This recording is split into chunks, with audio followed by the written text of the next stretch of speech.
साथ अपने मुखिया, प्रदेश के मुखिया माननीय योगी आदित्यनाथ महाराज जी को मैं सादर आमंत्रित करता हूँ कि इस मंच में आए और हम लोगों का आशीष वचन दें। धन्यवाद।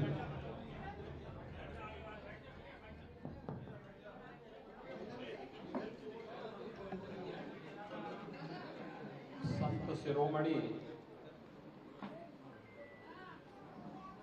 सद्गुरु रविदास जी महाराज की पावन जयंती कार्यक्रम के अवसर पर आयोजित आज के इस कार्यक्रम में उत्तर प्रदेश सरकार में मंत्रिमंडल के मेरे वरिष्ठ सहयोगी,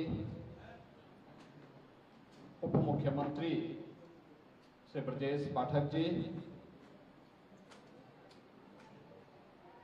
लखनऊ की महापौर श्रीमती सुषमा खड़गवाल जी, माननीय विधायक डॉक्टर नीरज वोरा जी, विधान परिषद सदस्य श्री लालजी प्रसाद निर्मल जी,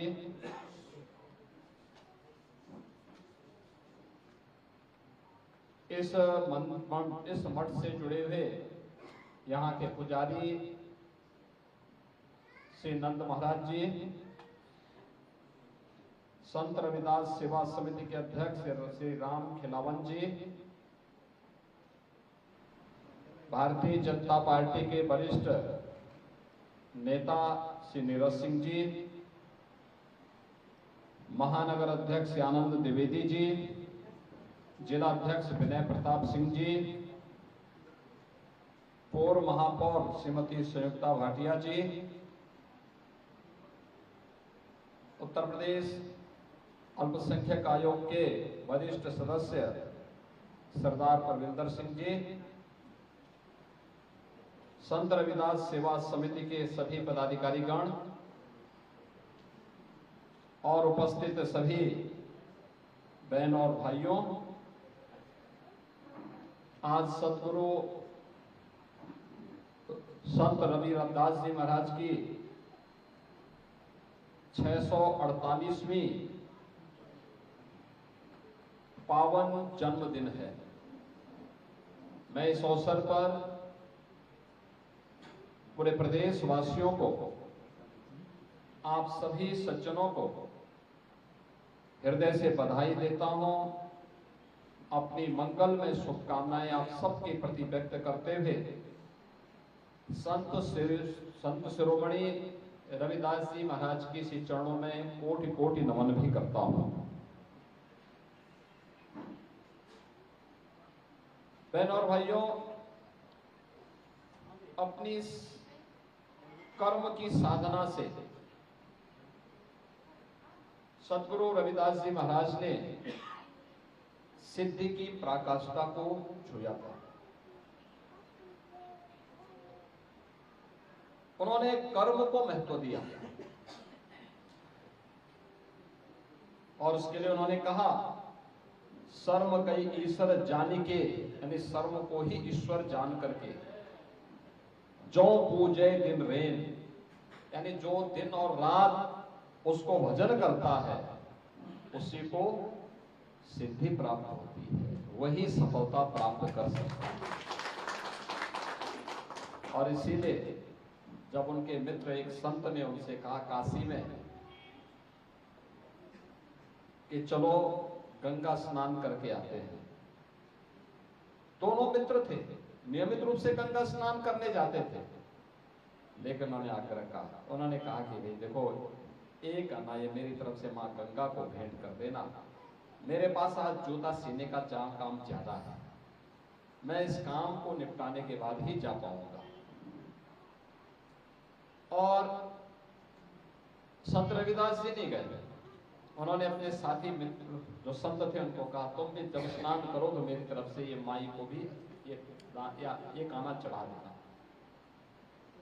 सहयोगी संत गए, स्नान किया, स्नान करने के बाद पूजन का कार्यक्रम बना, उन्होंने पूजा की, अपनी ओर से भेंट चढ़ाया, फिर उन्हें याद आया कि रविदास ने भी तो मुझे कुछ दिया था। उन्होंने उनका आना निकाला और जैसे ही माँ गंगा को भेंट किया तब तक माँ गंगा ने हाथ उठा करके उसको पकड़ा। वो बहुत अच्छे थे।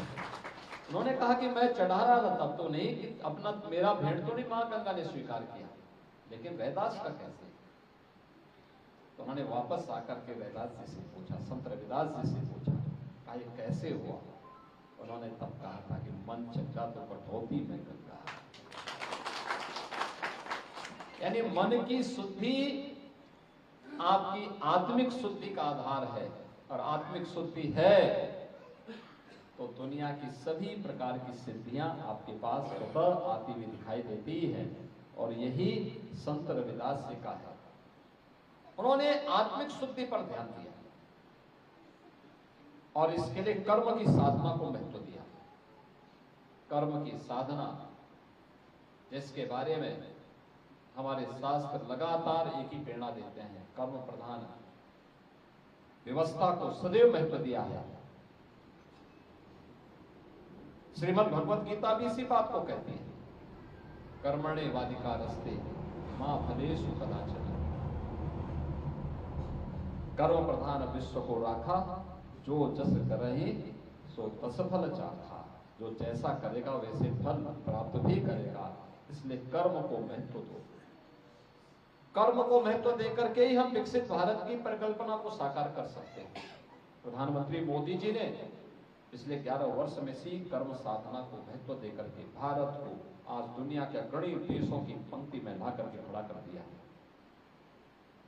आज का दिन कितना पवित्र है। महाकुंभ का स्नान प्रयागराज में हो रहा है।